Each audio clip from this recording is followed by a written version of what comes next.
So how do we feel about Tom Brady? Is he still a top QB, or is he getting into that game management status mode where he's just out there helping you not to lose?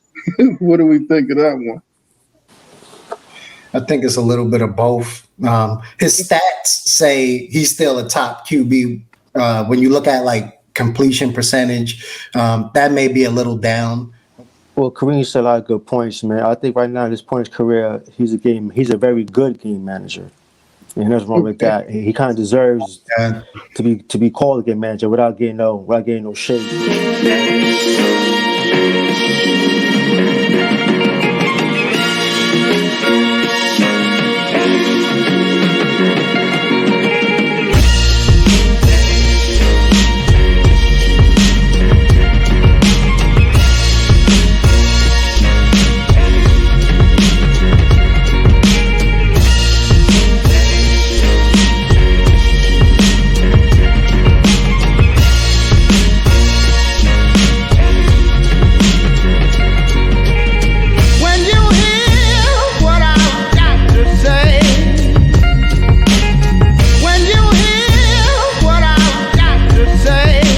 Welcome to No Ideas Original Sports. So I'm Pinata. I'm Kareem. My name is Theo. What's good, everybody? How you doing, everybody out there? We're going to talk about some different things in sports today. Some topics, whatever, just to go over. I think I'm going to start with the NBA, guys. I think we all watched that last finals game or something where LeBron passed off to Danny Green at the end of the game. Do you think that LeBron should have took that shot, or was it good to pass that out to Danny Green? I mean, I guess I'll start. For me, I want to see LeBron, as a fan, I want to see LeBron take that shot. You know, at the very least, I want to see him get in there, draw some contact, go to the line. But at the same time, LeBron's mentality is kind of like almost like Magic Johnson type of mentality in terms of making the right basketball decision. So I wasn't surprised, to see him throw that ball out to Green. And if Green would have made that shot, we probably wouldn't even be having this conversation. But at the same time, as a fan, I want to see LeBron take that shot. I think part of it is probably his free throws. He may have been a little concerned about that, maybe. So I know sometimes he could miss a free throw here and there, but I would like to see him take it, because you look at the greats, you look at Jordan, you look at Kobe, right? Those guys are killers. LeBron is a killer, but I don't know. I think he should have took that shot. What do you think, Theo? Looking back at it, I guess you could say you could want to force the shot. I mean, there's 3 or 4 guys around him. What I would say is that if anything, he could have created a shot where he could have pulled up for a mid-range shot instead of going to the hole. Because when he went to the hole, it was 4 guys there. And at the end of the day, he made the correct pass to the correct play, and Danny Green was so open, it could have been a free throw shot, in my opinion. He was not so open. But for the fans who like Kobe Bryant fans, Jordan fans, they want LeBron to be more aggressive, I understand that. But I would say at least try to create a mid-range jump shot instead of going straight to the hole. When he went straight to the hole, it was 4 guys there, maybe 5 guys was there. So that being said, I can see it going both ways, though. But for me personally, Danny Green got to make that shot, man. He was too wide open. Yeah, I think it was a good decision for him to pass it off, because that's the right basketball play. And I think, like you said, with the 4 or 5 guys in there, I don't think the refs would have gave him that call at that point, because I don't think they want to be the deciding factor in the game either. So even if he'd have went in there, probably been in one of those situations where he probably would have got fouled, but it'd have been tough for them to make that call to decide that game on the free throw line or something like that. Yeah, well, if you look at it a few times, I think he probably missed a shot. He looked kind of off balance the way he went up, and he threw it back out. But so I think he took a shot or tried to do a float, he probably would have missed a shot more likely. The way he looked in the air, kind of off balance. From my point of view. He kind of looked like he was fading to the side. I just like to have seen him put his head down and go to the hole and kind of sort of force the refs to make a decision.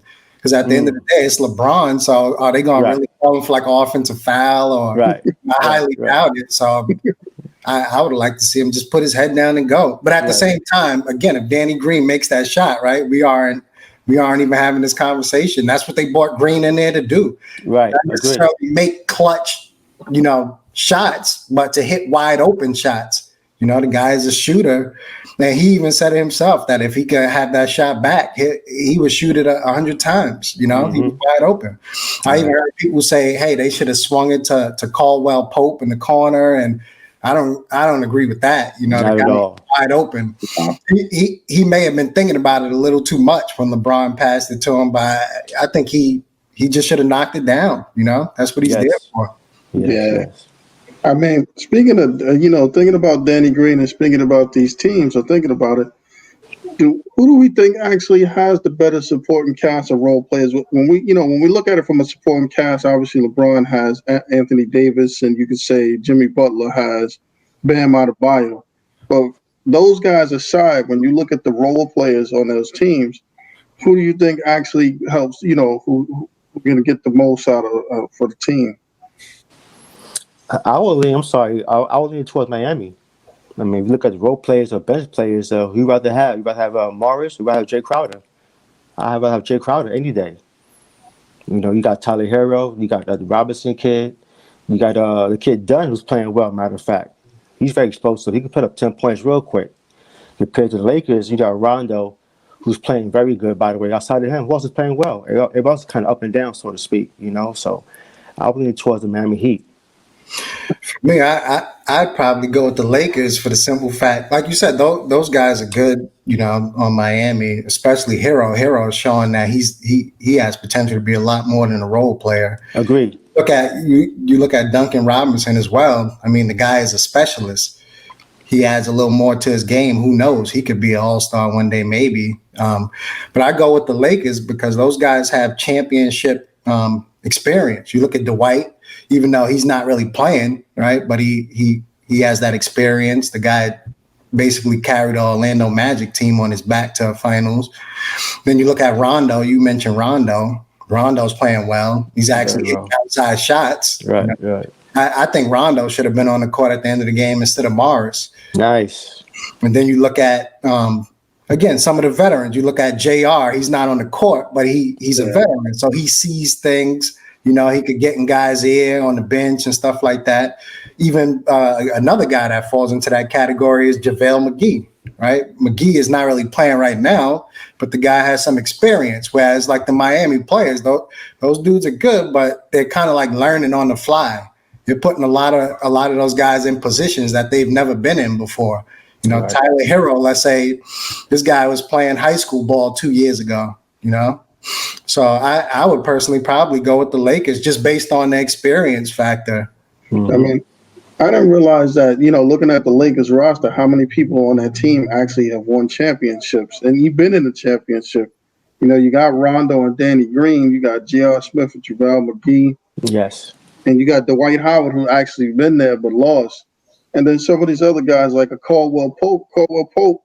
We see him now what he is now, but when he was on Detroit, I think he might have been like the leading scorer on the team or the I recall that. I forgot about Caldwell Pope, and of course Danny Green too, right? He missed that big shot, but he's a vet. Right. He has a few rings under his belt. Mm-hmm. I mean, I like the Miami guys, the Heroes and Nuns and Duncan. I think they're helping out a lot. And Crowder's playing his role, slowing guys down. Yeah. Iguodala. I think it would have been nice for them to have Iguodala from 2 years ago. Good, yeah. He has that experience that I spoke about with the Lakers, right? Iggy, right? He falls into that category. That's why he was on the court at the end of the game, Iggy, because he makes championship type of plays. I mean, we watch all these guys all chipping in, and they all trying to contribute. But we gotta admit that the effort that Jimmy Butler's putting in is different right now. I mean, from what we see from Jimmy Butler, would you say Jimmy Butler's now a superstar from what we're seeing in Jimmy Butler in this finals? I mean, for me, I've always had Butler as a borderline star, superstar that is. I've always had him as like a borderline superstar.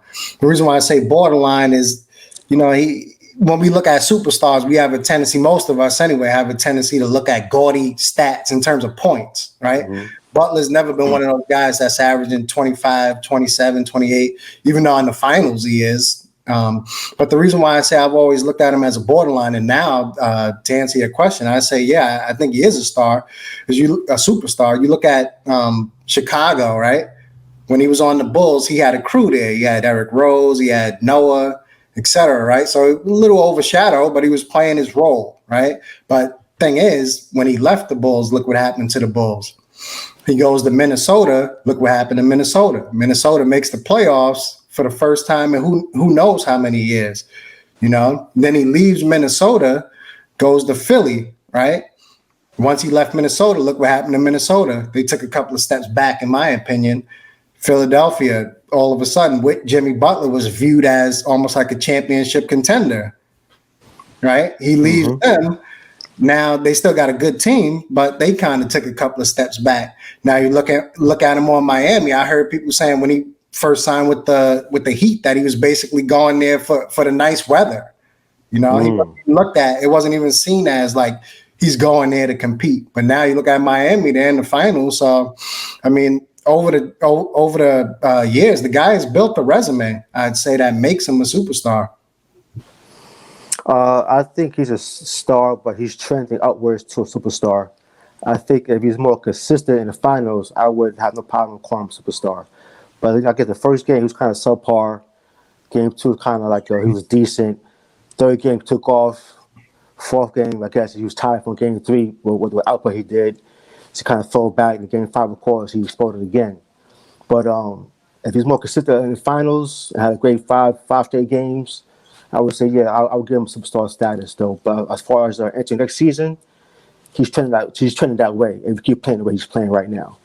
Yeah, I think he could probably show a little more. But and one of the things I like about Jimmy Butler is he's willing to do whatever it takes or needs to win. So, like, if they need more points, where it seems like where they're struggling at, he excels at that. If they need to distribute the ball, he'll excel at that. If they need defense, they rebound. So he kind of covers all the bases for them. You know, he's like a do everything type of guy, and he's kind of been like that on all those teams you mentioned.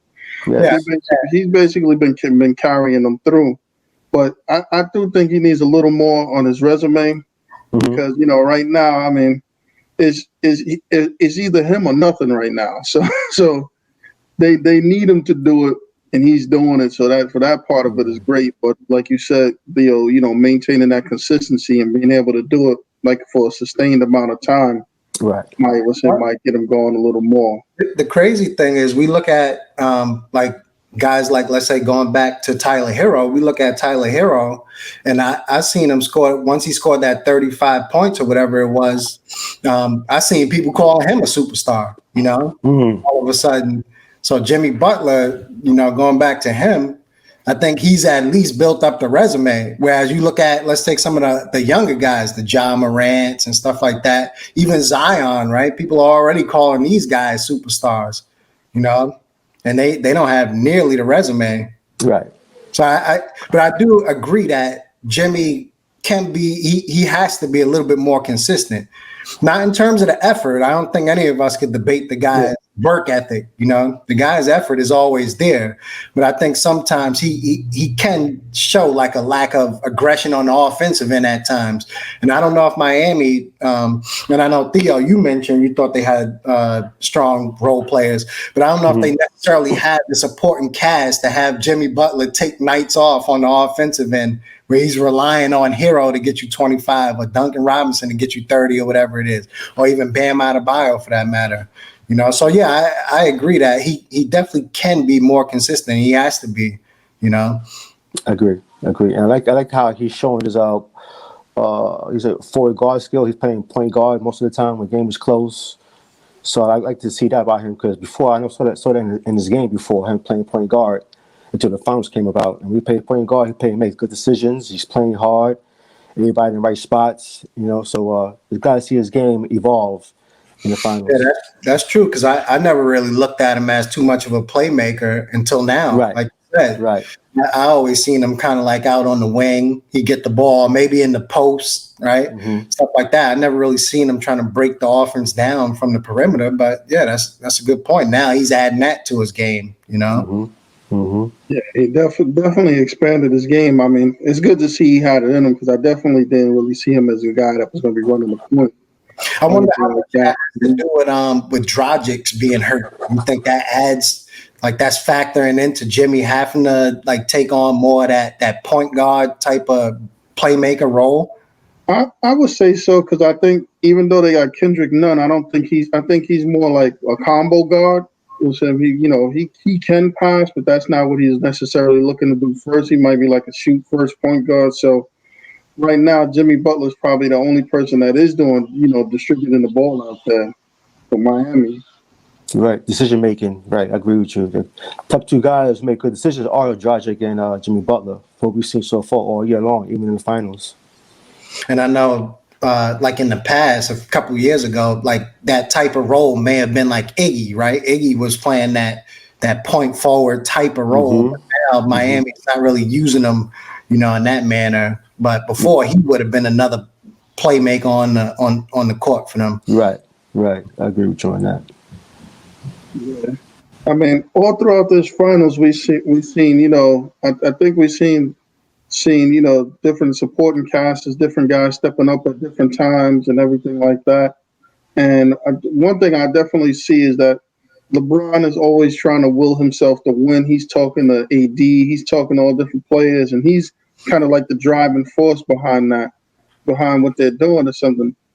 Being that LeBron is who he is and everything, and every year we see him, pass another statistical category or he passes this guy on the list. Do we ever think LeBron will be able to pass Jordan as the GOAT there in basketball? Let me know what y'all think of that. Yeah, Kareem, you go first in that one, man. Yeah, I don't think so. Obviously the guy, nobody could like diminish the guy's accomplishments, right? For me, he's probably the second best player of all time, probably. But passing MJ, I don't think so. And part of the reason for that is I think you have to factor in his finals appearances, right? Compared to MJ, the record. That Dallas series, I'm sure, still haunts a couple of people where he kind of disappeared a little bit in that Dallas series. Whereas we didn't see any of that from Mike. Mike was out there not to say Mike never had bad games, because that's a bit of exaggeration too. I'm sure Right. if we look at the footage and we see Scotty carried him on a couple of those games too, they carried each other. So I'm not saying Mike never had a bad game, but at the same time, I think another part of that is going back to that killer mentality. LeBron is a killer, but he's kind of sort of built up that mentality of the whole, I'm making the right basketball play type of mindset, type of guy. Whereas we look at Jordan, the mindset of Jordan was that, he's going to try to get the job done no matter what in terms of scoring. He's going to attack. So I think that kind of hurts LeBron, that image there. But I mean, does it hurt to be second, all time? I don't think it does. In my opinion, he's second. Yeah, I don't see how he could pass Mike. I think the Cleveland championship, when he won that one, probably put him in second for me, because prior to that, you can make the case for a couple of other guys. But I think him leading Cleveland along with Kyrie to the championship probably solidified him in second. But I don't see any way he's passing Mike, and maybe for me, because I go back to that era, could be a little bit of that too, right? Whereas some of the younger guys may see LeBron as that type of player, or maybe even like a Kobe, right? Let's say. So maybe that's factoring in where I'm saying no way he's surpassing Mike, but I don't see it, Right. What do you think, Theo? It kind of hurts me to give MJ his props because I'm a diehard Georgetown fan and a Knicks fan, so that speaks for itself why I hate MJ so much. Same here, Knicks fan. So with that being said, I have MJ as the GOAT without question. I think what hurt LeBron chance of trying to surpass him was the Mavs series where he really just disappeared in that series. Lose to the Spurs. Spurs is just a better team. Him and Bosh and Wade, they're a great trio. Guys no ball, no Spurs just flat was a better team. So 1-12. Okay, so I don't use that against him as far as losing to the Spurs. But My sticking point is just the Mavs series, man, where he just didn't show up for the series, man. And So I that think really hurt him. we could probably make that same case about Golden State. Him losing those championships kind of like undermanned to Golden State really didn't hurt him too much in my eyes, at least. You know, No, he wasn't expected in my eyes to even be there, let alone win a championship with those teams, you know? I think the year that I don't forget what year it was, but the year that he lost Kevin Love and Kyrie, when Kyrie had 40, he had 40. They yeah, was putting on Golden State until Yeah. Kyrie got hurt. And Yeah. of course, the previous series against Boston, they lost Love with a shoulder injury. So I'm thinking with a healthy Kyrie and Love, of course, hindsight, I think they would take the Warriors, man. It would be Yeah. no Warriors dynasty at Yeah, all. that's a good point. I think Kyrie ended up fracturing his knee or something, and like yeah. of the shoulder injury, somebody Right. pulled the shoulder. Scoring Shoulder. 40 points. They both have 40 points apiece. So yeah, Unguardable. that's a good point. Yeah, And LeBron going 6 games with Deladova starting the back with him says a lot, man. yeah, that actually helped solidify his position. You know, Yeah. playing with that supporting cast. You know, No, sir, but that one shot when he passed Kyle Korver, that shot he should have taken without question. It was a good play, like last game with Danny Green played, but that way it was like a layup or a dunk. He had either or. He chose option C, was a pass to Korver in the baseline. I'm quite sure he regretted that more than Game 5 of the finals for sure. I think that's what it is for me too. I think Mike. I mean, the only time I can remember Mike not taking that shot is the one he threw to Steve Kerr. the crazy thing is they drew that up, right? They supposedly Yeah, told him beforehand, hey, they're gonna double me, so that's gonna be yeah. open. You know, But Mike would always do that shot, and he was kind of relished the big moment. I don't know if LeBron relishes that much too. But what's funny about LeBron too is when I talk about all these statistics and things he racks up, people forget that he's played quite a few more years than Jordan too. Like Jordan didn't have a 18-year career or whatever, a 16-year career. Yeah. Jordan played a lot less years. So some of those at least statistics and 2 or 3 years, right? longevity statistics, you're gonna have more numbers if you play more years. So he should anyway. Very I fair mean, point. Jordan obviously was a better defender than LeBron. LeBron's got better, became a better defender as he grown into actually playing it. But initially, he wasn't the greatest defender. And then they have that player efficiency thing. I think Jordan's got the best player efficiency rating in the history of basketball or something like that.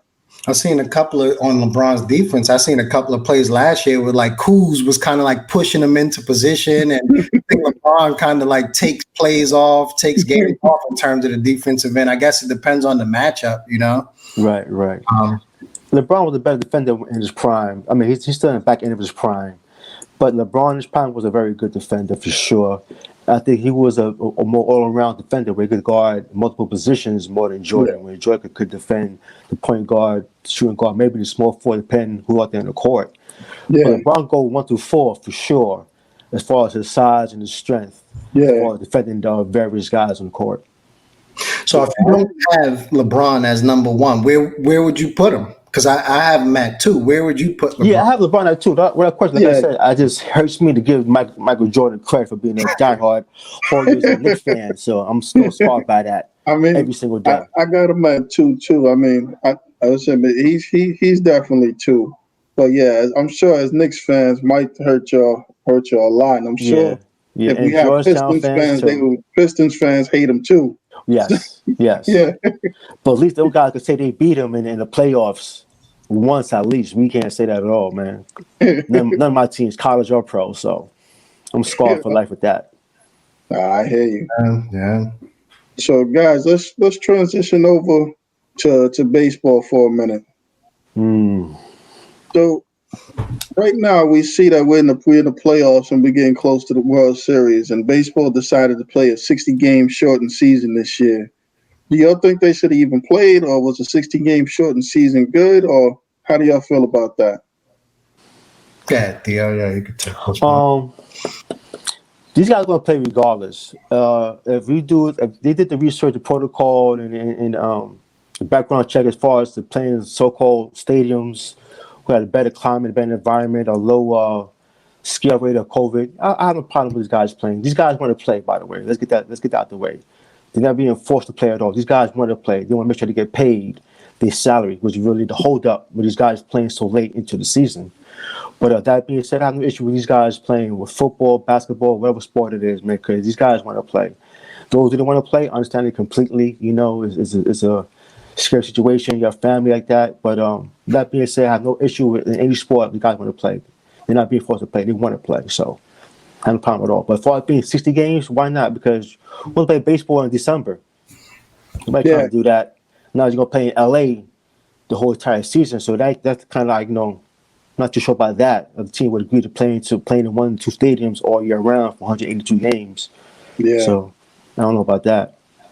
Yeah, I mean, I look at it like the 60 games. A lot of times, I guess, when we see these teams, we think of people being mega rich and always making money and stuff.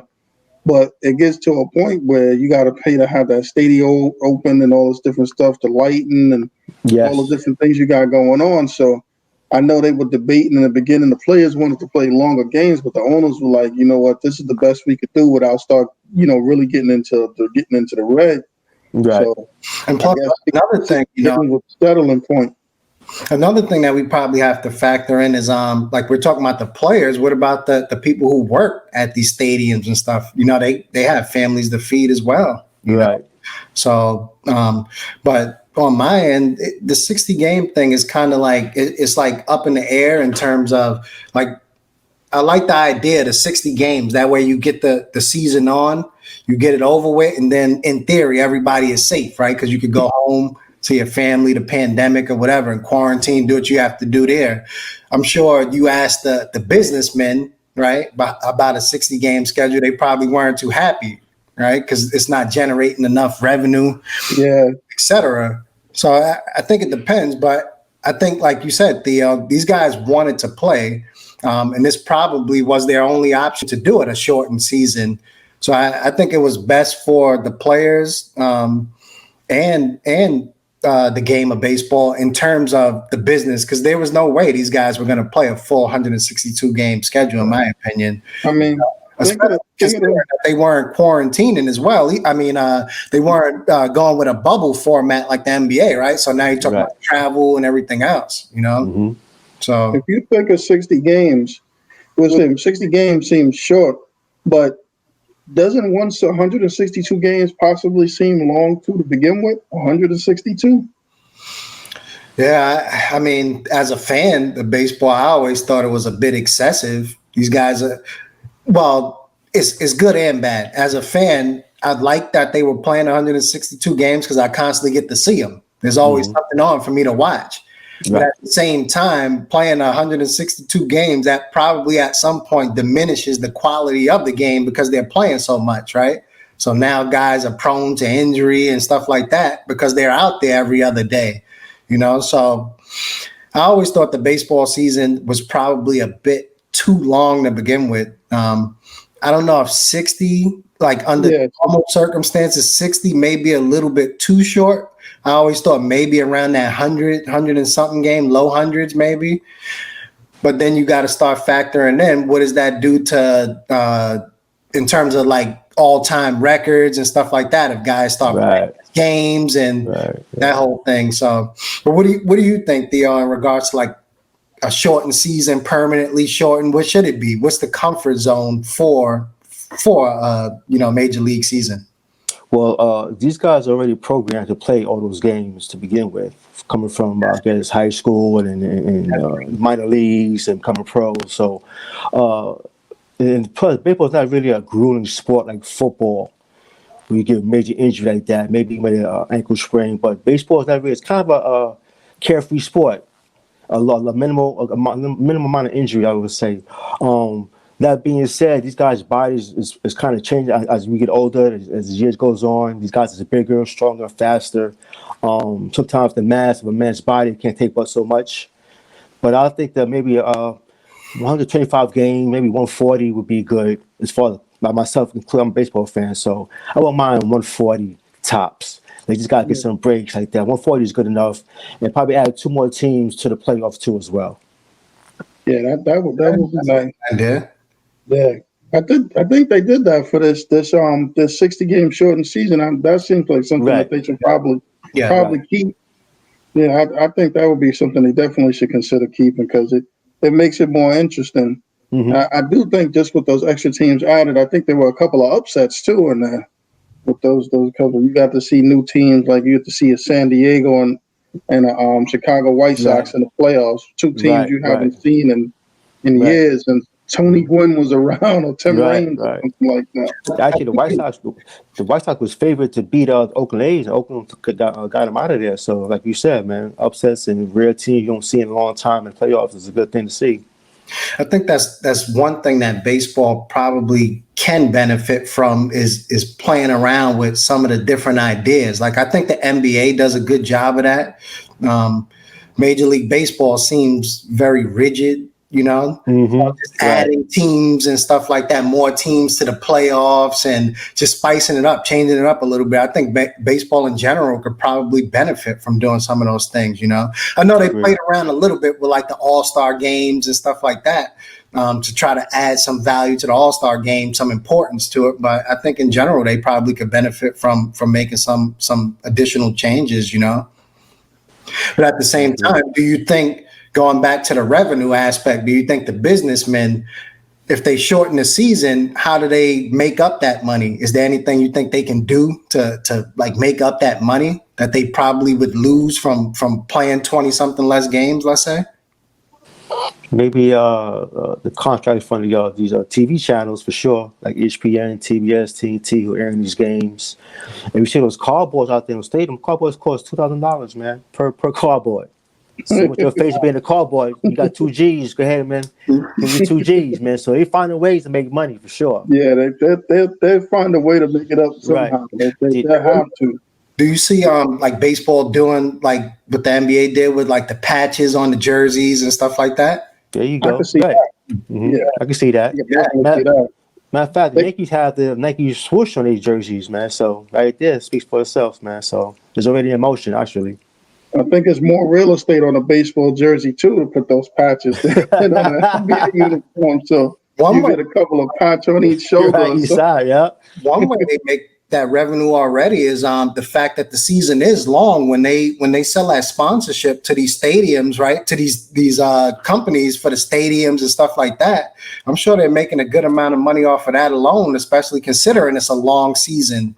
You know, you hear City Field and all of this 100 and something times a year, you know.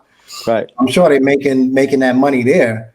But you know, the businessmen, they want to make as much as possible. So they hear shortened season. Right. You know, they automatically think, hey, we probably are losing some type of money, you know? Right. Yeah. But the players will lose more than the owners every day, all day. Oh yeah. So, Yeah, that's a good point too, is right. now how does that impact contracts and negotiations and Right. the people who aren't players, right? The people who work in those stadiums, the concession Yeah. stands, and that's a tough. good point.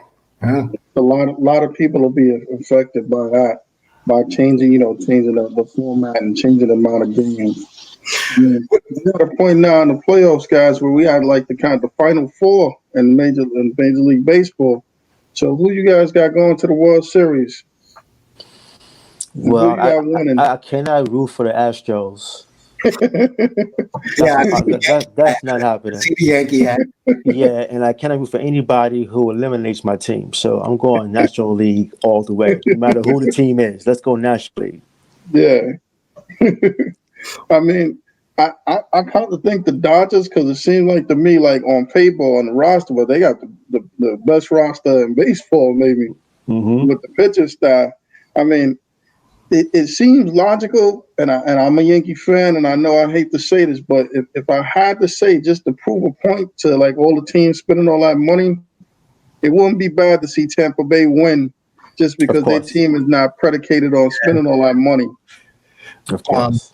Being a Yankee fan myself, I think, and I same way you hate to go give MJ his props, I got to go with the Astros, you know, only because for some reason these guys always seem to find a way to step it up in the playoffs, you know. Plus, I think they have a lot to prove in terms of, remember when the season started, the whole cheating scandal.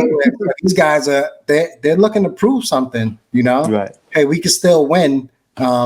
went without the quote unquote cheating, right?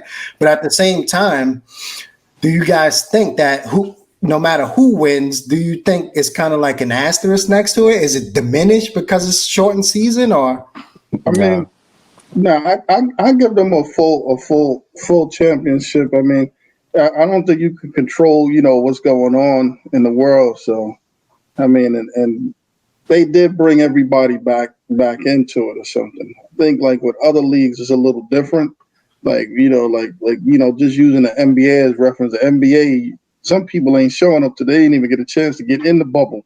So it's just a little different. Yeah, it's a little different. And for baseball, everybody got a shot. And listen, everybody played it out. It wasn't everybody played the same 60 games, and this is how it shook out. So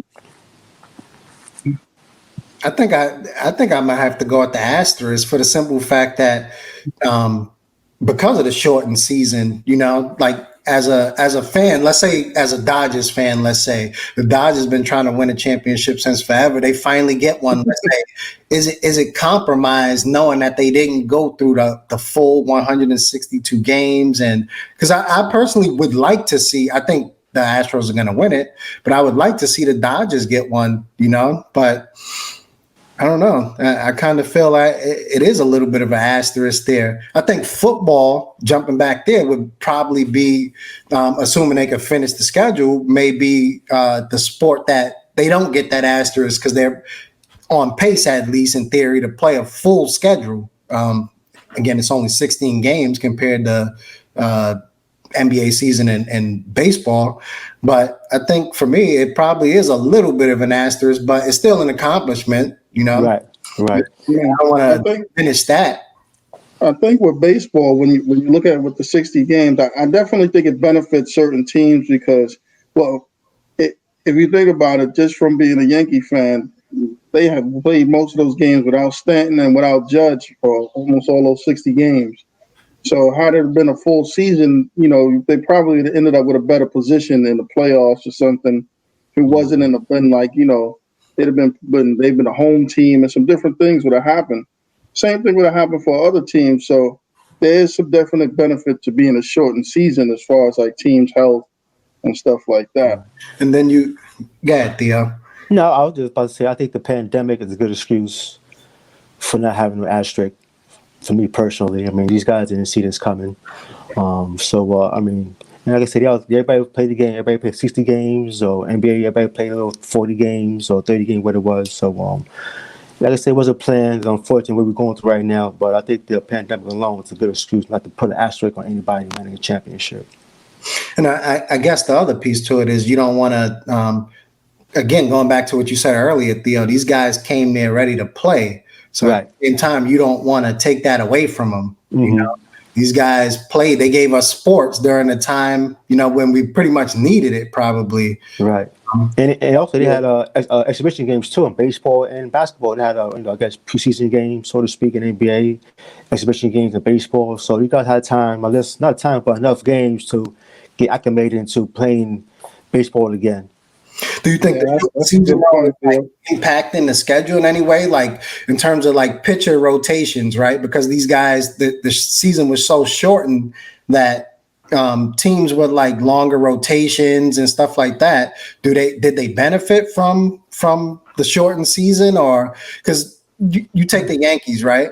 You take our ace, having this guy try to pitch every other game and stuff like that in the playoffs. It's a bit rough, whereas usually it may have been a little spread out, in terms of the games. So you can pitch them, a little more frequent. Right. So do you think somebody had an unfair advantage due to the shortened season? I mean, well, I'm sorry. Yeah, you go, man. I just look at it like this. They only pitched as you figure 60 games. If you have 5 starters, they only pitched 12 starts to begin with. So it's not like they threw 30 games this year. You got 12, maybe 13 starts in the 60 games. So that's true. That's a good point. The teams that are playing right now are teams who have better pitching. That's what it is. Yeah, that's true. The teams who play right now, they all have better pitching. The Braves, the Dodgers, Tampa Bay, and Houston, they have better pitching. Yeah, that's true. That's what it comes down to. Pitching win games. Yes. Definitely wins games. Mm-hmm. So With that said, let's transition into the NFL now. Uh-oh. He said, Theo said, Okay, here we go. you ready? You ready for this one? And it's been going on for years. It's been like a hot topic here or something. So how do we feel about Tom Brady? Is he still a top QB, or is he getting into that game management status mode where he's just out there helping you not to lose? What do we think of that one? I think it's a little bit of both. His stats say he's still a top QB. When you look at like completion percentage, that may be a little down. But when you look at like total yardage, but for me, I got to go with game manager. I don't know if he could like lead you on a weekly basis with his arm anymore. I think he can still get the job done when he has to. But I don't know if he could be that guy who could single-handedly win a game for you on a weekly basis. You get him into the playoffs, though, he's dangerous, you know. Right. They got a decent running game over there, right? So, but I don't. For me, he's more of a game manager, and I think they should use him that way more as a game manager and try to preserve him, hopefully, for their sake, for a playoff run, you know. But the flip side to that is I've heard people for the last few years put that game manager tag on him. And then next you know, here's Tom Brady in the Super Bowl again, or making a long playoff run. So a lot of us been trying to put him in that game manager mode, and he's been proving us wrong. So it's kind of hard to call him a game manager because it's Tom Brady, you know? Well, Kareem said a lot of good points, man. I think right now in this point in his career, he's a very good game manager. And there's wrong with that. He kind of deserves to be called a game manager without getting no shade, so to speak. He has a good running game with Fournette, another guy, I've got his name, I think it's Jones. He has good receivers with Goodwin and Evans. He got Gronkers there. Well, now Gronk ain't the same play though, but he has O.J. Howard, another guy. I've got his name right now, so to speak. But Bruce Arians, man, his head coach, man, he's a very aggressive guy, man. So it's all about Tom Brady making out a pass. Bruce Arians liked the ball deep. In New England, Brady was, a dink and dunk kind of guy, cross routes, shallow routes and drags here and there. Once in a while, he goes deep. We had Randy Moss. With Bruce Arians, his philosophy is about going deep all the time. So I guess that's really his Tom Brady's adjustment as far as playing for a new team and him not looking so, I guess, like vintage Brady so far. Yeah, Theo, you made some really good points. He really doesn't have the excuse like those other years where you were talking about, Kareem, where we put him in the game manager mode because he's got weapons. Yeah, right. So he can't say he doesn't have weapons this year. But at the same time, like you said, Theo, is that Bruce Arians wants to stretch the ball down the field. And we haven't really seen that with Tom Brady yet, let's say, with that team. He's still dinking and dunking. And I look at it, and they have a receiver, I think his name is Scotty Miller, who looks like a Julian Edelman type of clone, and he's just dumping it off to him all the time. Right. Routes and looking there. Yeah, so Evans and Goodwin, I mean, this may sound crazy. People may not want to hear this. Their numbers are going to be better when they had Jameis Winston than what it will be with Tom Brady. Jameis Winston had an arm to push the ball down the field. I don't think Tom Brady got that arm talent to throw the ball down the field anymore. I mean, these guys got to get like clear separation for Tom Brady. They got to get some separation for Tom Brady. That's a good point, man. That's a good point. How much of that is like Brady trying to preserve his status? Like, because he doesn't want to go over there to the Buccaneers, and next thing you know, he has a season where he has like 20 interceptions or something like that. How much of that is him kind of like playing it safe, Mm-hmm. I mean, if he has 20 interceptions, they're going to bring back Jameis Winston. then they're going to be like, okay, we see what the problem was. Doesn't that open the conversation of was it Belichick or was it Brady type of thing, right? So I think he's probably playing it a little conservative too, right? Because he doesn't want to get out there and have one of those crazy seasons. Another guy that comes to mind as I'm speaking about Brady, and he's kind of having one of those seasons where he might be in that game manager mode is the dude from the Saints. It's Breeze. Drew Brees, right? Drew Brees is kind of like, is he in that game manager mode now too, you think? He don't have the arm strength. That's what his problem is. He don't have the arm strength. He can't do it. He's like remember Chad Pennington for the Jets? Yeah, Yeah, I'm You a know, the Jet guy's fan. Yeah. smart, he's accurate, but he can't throw the ball no farther than 25 yards the most. yeah. When he throw the ball, he's kind of winding it up, and it's feeling like it's hurting him to throw the ball so deep or so far. Yeah, I think you're right, Theo. I look at both those guys, and they both, you know what they both, I can say that they both have elite quarterback knowledge. Like from the neck Yes, up, they Yeah. both yes, elite quarterbacks. But yes. arm strength and arm talent, they Mm-hmm. both game You managers game because managers, yes. they're not gonna win the game with their arm. That's not gonna happen. I mean, You can't just line up and say, okay, win this game for us throwing the ball anymore. when I I don't see go that with happening. for me, it's not even meant as an insult. I mean, you Right. guys are career winners, both of them, right? Obviously, Brady a little more than Breeze, but they, in terms of stats, Breeze is up there, right? Stats leader in almost every category you could think of. Brady with the championships. So I'm not calling them game managers as insults. Yeah. Yeah, it's with all respect to them, but I think at this point in their career, I don't know if you can rely on them every single week to carry your team, you know? So I just want to make that point that it's not meant to be, some type of insult. Right. Right. Well, you see, like a guy like Drew Brees, how much Michael Thomas actually means to him. Like Michael Thomas, he gets a lot of stuff, not even only on like deep routes, but a lot of separation on crossing routes and shorter routes. Like Theo said, basically about Drew Brees' arm. It's not Drew Brees throwing the ball all the way down the field. You got a guy like Michael Thomas who's getting separation where he can take a 12-yard pass and run another 20 something yards. Yeah. Like So yak. that's the type of Hey, guy a you guy like need. that he'll make a lot of people look better if he's on your team. Yeah. Like you say, you're seeing the difference now that he's out, right? Oh yeah. You definitely see the difference. I mean, with Michael Thomas out, and we're starting to see a lot of people get a lot of injuries this year. I mean, what do you guys think that's about, or what do you guys attribute all these different injuries that we see this year to? Let me start off by saying, as a Cowboy fan, get better. Dak Prescott, he broke his ankle today against the Ooh. Giants, so that's very precious to me. I'm a Dak Prescott fan.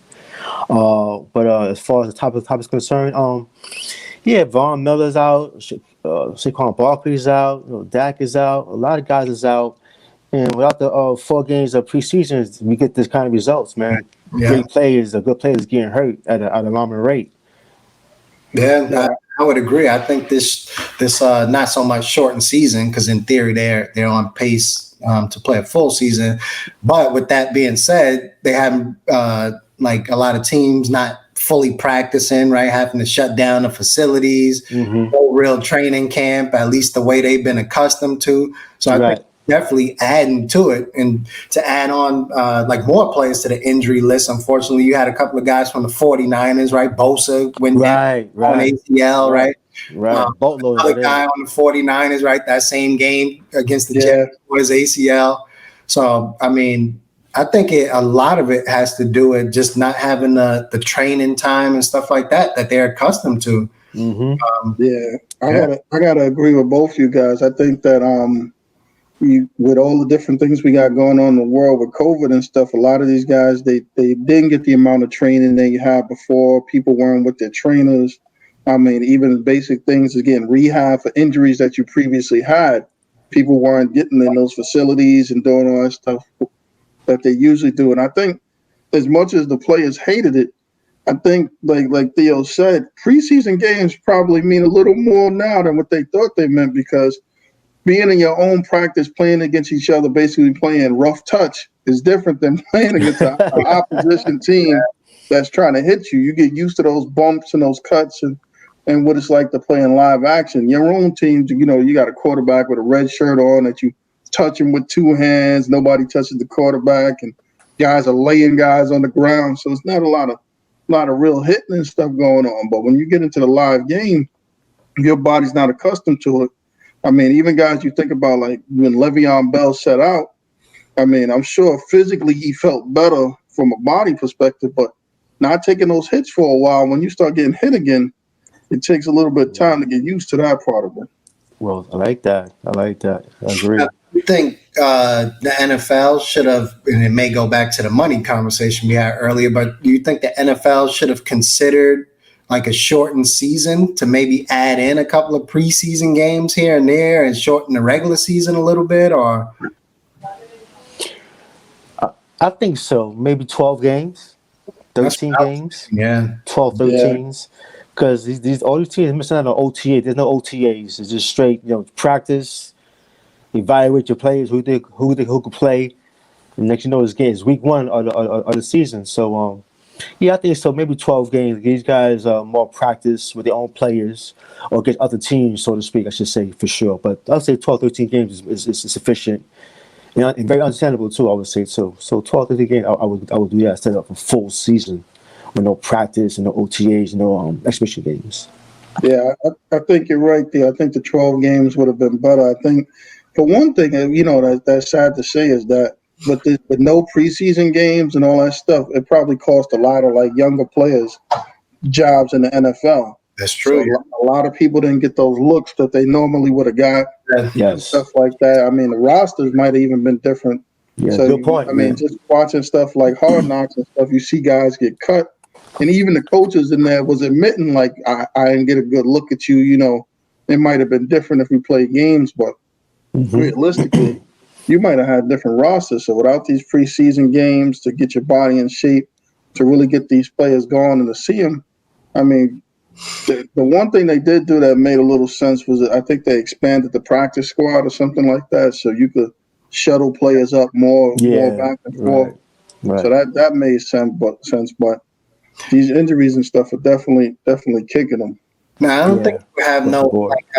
like bearing on the end of the season, but the beginning of the season in terms of like hardly like no preseason games and stuff like that. I think that some of that applies to the refs as well, right? Because they got to get in game shape, so to speak, too, with some of these calls, Yeah. stuff like that. So that may have a little bit of impact on some of these games in the beginning of the season.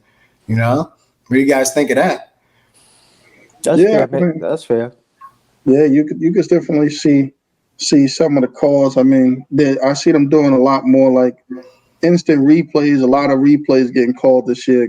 Coaches seem to be willing to throw that challenge flag out there this year to see if they can get the call overturned. So I think this might at least probably right now is the most they've ever done it. Guys usually value those timeouts a little more, but I guess the calls seem to be that far off, and I see a lot of them getting like overturned this year. So that could be a factor. I mean, injuries aside, I mean, looking at the league this year, there's a couple of teams that seem to be doing a lot better than all of us probably expected or something, and some teams doing a little worse. So right now, what teams are surprising you guys and what they're doing? My surprise teams, I got probably about three of them. I would start with the Bills. Josh Allen, the guy he seems to be having a big leap from this year from last year, a big leap. I'm a Jets fan, so kind of the leap I was hoping Darnold would make. I would say the Bills, they've been a surprise team. My other team, somewhat of a surprise, is I would say the Browns. I think the Browns had that talent starting last year, maybe the year before, whenever they started putting these guys together, Odell going over there. And, so I would say the Browns seem like they're starting to put it all together a little bit, playing well. And then my last team, I would say, is a surprise team for me is, and this may surprise y'all, is the Jets. And I say that in the opposite direction. That the Jets is bad. So that's kind of surprising me. I thought Darnold would have that big leap. I knew they didn't go out necessarily and get the weapons for him. But bringing in Gase originally, he was supposed to be this great offensive mind and stuff like that. So I was kind of expecting a little bit more. I thought maybe a few games by now we would win. But even if we didn't win, I'm not even seeing competitiveness right now. So I got the Jets as my third surprise team on just how bad they are right now. Kareem said two teams that I agree with Buffalo and the Browns. I'm gonna say The Raiders from Las Vegas, man. Okay. Yeah, I'm gonna say the Raiders, man. You know, these guys be getting flack for relocating and Gruden's offense and Gruden's, I guess, communication skills with players was kind of suspect at the time. what You about know, that contract that Gruden got too, right? He got a massive right, contract. He took heat for that, or the organization took heat for that. right, guaranteed 100 mil. You know, Yeah. so what happened was that those guys dropped it well for the last 2 years, and now we're seeing those draft picks come on the field, get playing time, playing well. Had a big win today against the Chiefs Yeah. in Big Kansas win. City. So I would say the Raiders, man. The Raiders could easily be 4-1 instead of 3-2. Yeah, I think they had one tough game. I forgot maybe 2 weeks ago where they played, but today I watched the game today. They were showing out, man. At both ends of the football. So I'll say Raiders are my third team as far as surprising the Okay. teams playing good outside of Buffalo and the Browns for sure. I mean, I gotta agree with both you guys with the Bills, with the Raiders. I'm gonna throw another team in there, the Bears. Yeah, Nice, that's a good. nice, Yeah, yes, I think yes. I think the Bears finally kind of wised up. The Mitchell Trubisky era is over. Mm-hmm. I mean, they put in a game manager, Nick Foles, but he won't hurt him. The defense is playing, playing the way they should with Khalil Mack. He got all the money, Right, so now he's back to regular being Khalil Mack. So right. they was they're playing really well. Nick And Foles is scary, man. I was gonna yeah, say. he can win. My Yeah, point Nick is, Foles is scary. uh, He's scary. He can throw the ball downfield, man. He's accurate. Can throw the ball downfield. He's scary, man. mm-hmm. And they Yep, have very good defense and they're very well coached, man. So the only yep. thing I never say with know. Foles is, do you guys? Because normally he's used to coming in on that back end of the season, right? When Right. Wentz goes down, kind of thing, right? He would come in and save the day, so to speak, for them.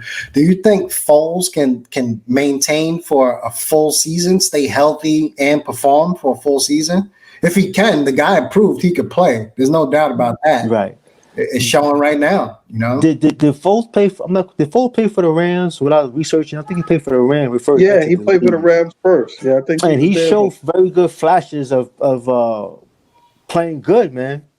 I don't know Yeah. how after that. I don't know what happened. I guess he got I, hurt. I guess I'm not oh quite no, sure. I think they had the number one pick. They end up drafting what's his name? The quarterback they have now. Yeah, Oh they yeah, ran. yeah, yes. He's a good quarterback too, by the way. Yeah, I forgot his name. I'm drawing a blank right now. I forgot his name. yeah. But he's good too, by the way. But Foles, if you keep him upright, he's dangerous. He's dangerous. It could be kind of like that, like the Ravens, when the Ravens had Trent Dilfer, but a better version of a guy who could actually throw the football. Define your defense, play smart. Yeah. I say, rely on your defense, play smart, man. If it ain't there, throw the ball away. Lee Foles is dangerous, man. The Bears got something going on, man. The Bears got something. It could be dangerous come, playoff time. Rams quarterback is Jared Goff. That's who it was for. There you go, Jared Goff, man. And I got a team that's definitely was some surprise on the negative side. I got to say the Houston Texans, man. I mean, I expected there to be maybe a little drop off with DeAndre Hopkins, but they added David Johnson, they added Brandon Cooks, they added what's his name, the Adams guy. I thought that that okay, you lose a little bit, but they would still be in the fold. But Right. 0-4, and then just basically they won today against Jacksonville. I mean, that ultimately cost that coach the job. That and trading DeAndre Hopkins for a bag of beans. But Who they does they that? basically a disappointment right now. Yeah. I think their problem was just coaching, not talent. They should have got rid of Bill O'Brien maybe 2 or 3 years ago instead of doing it now. Because last for a few years they made the playoffs, but they always fell short for some reason. Some of those games in the playoffs, they had big leads and blew those leads, man. Oh So I man, think, I remember last year they had big leads in the playoffs and blew those games. But I think the issue was Bill O'Brien. So now he's out of there. There's no excuse now. Find somebody who can coach. Well, today was a Romero Cornell. He filled in today, and those yeah. guys won. The problem is that I guess that's coach, but we'll see from this point on how the guys play well. You never know, man. One win could jumpstart a team to a big ass winning streak. You never know. Only just Yeah. one win. To jump back to the Bears, what makes them scary is they always had a defense. Right. Yeah, I've always been waiting for that offense to catch up. And Right. now yeah. with Foles, that offense is there, so that's what makes them scary. That defense has always been top notch. So now you couple that with a good offense, right? The Bears have weapons. The Bears have weapons on offense too. So, and then you factor in that weather, Yeah, big advantage. So, they're tough. So we just talked about teams that we felt were like surprise teams, coming up, both positive and negative. So what do we think of some early Super Bowl favorite candidates, people to make the game and possibly win? For me, I got to go with the Chiefs. You got to go through the champions. And in addition to that, it's hard to go against Mahomes. I know they lost now.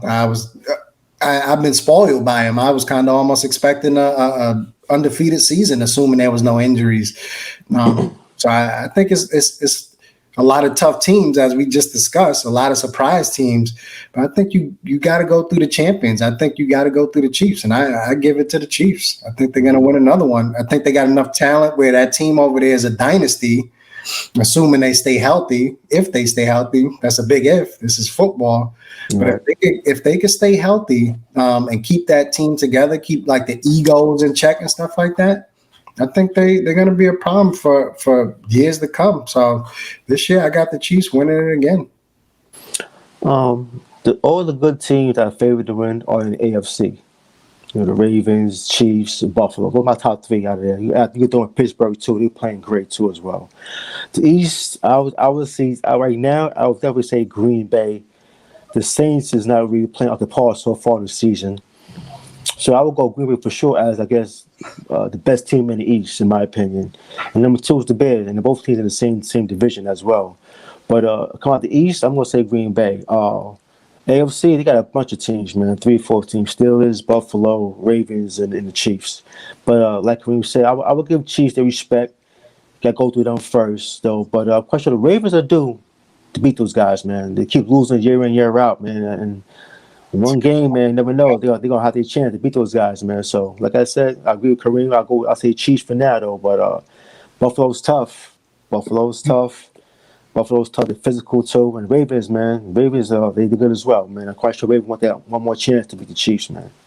It's funny, guys. I'm gonna go with two teams that's completely off of those teams. I'm gonna go with the Seattle Seahawks. Oh, I forgot about them. Because you got Russell Wilson with the MVP play. You got DK Metcalf and these guys playing so much better. And, they threw Jamal Adams in there. So now they got a little more defense. Like a Legion of Boom type era coming back. Yeah. So I got them. Great. And I got another team that quietly went through the playoffs last year and didn't get the credit they deserve. The Tennessee Titans. Yeah, the Tennessee Titans are still undefeated this year, and they seem like they just picked off where they left off. They added Jadeveon Clowney and Vic Beasley to the defense. So as long as they stay the course, they're going to be in the game too. Because you figure they were this close to taking out Kansas City, and they took out Baltimore. So I got to give them some credit too. Those two are good ones, man. Props to you on that one, man. How I feel about Seattle, I have no idea. We just played them, got our butts kicked. So, but the Titans are tough too, man. Just an old school throwback team, man. Like on the head coach, man. They just throwback team. They play tough, they play smart, they play physical, they win football, and make good plays, man. So the team you just said is very good. The crazy thing is we're like discussing so many teams that could possibly win it. Like there's a lot of top-notch teams out there. Like, are we kind of like going to the era where there's like teams that are really bad and then teams it almost feels that way, like in between is kind of gone. I mean, you figure you got the Jets, the Giants, and the Falcons who haven't won anything. So there's some bad teams out there, and I think I might be missing a couple. So it might be like it's a huge divide. Either you got really good teams, or you got really bad teams. Even teams with one wins are bad. My Cowboys are bad. They are just awful. Philadelphia Eagles not doing too good, So there's a lot of teams, Bengals. The Saints have two wins, but Saints don't look good at all either. Yeah. So it's kind of top heavy in AFC, man. Maybe 5-6 team tops, man. Really. So I agree with Kareem what he's saying about this. Yeah, I think you guys are right. When you look at it, you got the Chargers with 1 win, the Broncos with 1 win, the Eagles, the Redskins, let's say Detroit, Minnesota. There's a Mm-hmm. lot of teams that are bad. Yeah, that are bad. Even some of those teams are kind of like they could have easily been on any one of our surprise lists, right? Right. Yeah, In a negative way, you take Minnesota, like when they gave I can't remember his name. Kirk Cousins, I know. Exactly, you automatically knew, right? When they gave him that contract, Yeah, and they were this close, right? To like going all the way at one point, a couple Yes. seasons yeah, ago. So to see them at the bottom, yeah, they could easily be on that surprise list in a negative way, yeah. I mean, and that's just talking about the no win and 1 win teams. There's a whole bunch of 2 win teams too. So it's like a huge divide. You got teams that are really good and teams that are really bad. Right. Which I wouldn't be surprised if we had a team that's 8-8 or 7-9, possibly making the playoffs this year. That'll probably be the Eagles, NFC East. Seven and They're gonna nine, win eight the and eight. division with that Oh seven and yeah, nine. it's a wrap. It's a wrap. Yeah, Giants are not good. The no, Giants are good. The Skins are not good. They're rebuilding. Cowboys lost Dak for the season, and they was barely winning with him. So I'm so now always he's out for the season. Man, I got good to Philly, man. I'm Philly always out concerned for about Philly. Carson Wentz, though. Mm-hmm. Every time with him, I see him step on the field. It's like, unfortunately, it's almost like you expecting him to get injured now. Unfortunately, well, Yeah. but if he I can stay think healthy, um, somebody had a bet going whether we're gonna see Jalen Hurts this year. Not. No, that happened. That's social media talk right there, man. That's not happening, man. That's not happening. Jalen Hurts not making an appearance this season. No, maybe a trick play or something. Yeah, but that's about it. But that ain't happening. I hear you guys, man. Well, hey guys, man. Listen, that concludes our first episode of What's No Ideas Original Sports. I'm Kenyatta. I'd like to thank Kareem and Theo. So, then you guys got any parting words? Listen, man, I had a good time. Man. I enjoyed this. You two guys, I could be all day talking to you two guys, man. I could be all day just chilling, man. So yeah, I enjoy this. Hope I'm looking forward to more episodes with you two guys, man. So thank you for the invite. I'm happy to be here, man. So you gotta have a great night, man. Let's keep doing You it. too. yeah, same here. I had a lot of fun. I could go on for another couple hours. Yes, for sure. Um, Listen, sorry, I'm sorry to cut you off. Before you guys go, man, the Kyrie Irving comments. Let's talk on that real quick, please, man. Okay. Kenyatta, Kareem. I want you guys' opinion before you all go home and Okay. Okay. do our thing. What you guys think about that? Kyrie, you think it was shade on LeBron or not? I mean, I think Kyrie throws a lot of shade. I think what his thing is that he was him. He always felt that Cavaliers team was his team. Like he never seen himself as Batman and Robin. He's seen it like if maybe it was Batman and Batman, and nobody ever Right, gave him credit. right. So he right, felt like LeBron came in and everybody treated him like he was a little guy or something. So I don't think he's gonna have too many kind words for LeBron. I mean, he gets along with him, and you can't really say too much bad about the king because that's gonna be a problem. But right. whenever he can slip a jab in there, he gonna slip it in. I agree. I I, agree. I think he made Kyrie. It's like this guy's known for making some of these controversial comments. Uh, Another one being the whole Steve Nash thing, right? I don't see Steve Mm, head coach, and as it that's pertains, right. I forgot about that. as it pertains to the LeBron comment, yeah, I think there was definitely some shade there. If I'm LeBron, now I'm not paying it too much mind. Business as usual. LeBron is in the finals. Kyrie is home. Opted not to come to the bubble. But yeah, I think there was some shade there. But at this point, it's to be expected, almost to be expected from Kyrie. Right. I was listening. I listened to Rich Jefferson from play for the Nets. He has his own podcast too, and he had a response after Kyrie's comments, and he said that he had Kyrie on his podcast quite a few times, and quite a few times he had to take out some comment that was really questionable to put on air because Kyrie could be saying a lot of outlandish kind of things, man. So I'm quite sure Kyrie said a whole bunch of stuff that we don't know he ever said though. But RJ got on file. So if RJ feel like putting it out there for us to hear it, RJ got it though. But he did say that Kyrie said a lot of crazy stuff that he had to take out before putting the podcast out to the public. Wow. Wow, that sounds like Kyrie. But again, guys, thank you guys again, man. Look forward to the next episode. Yes, sir.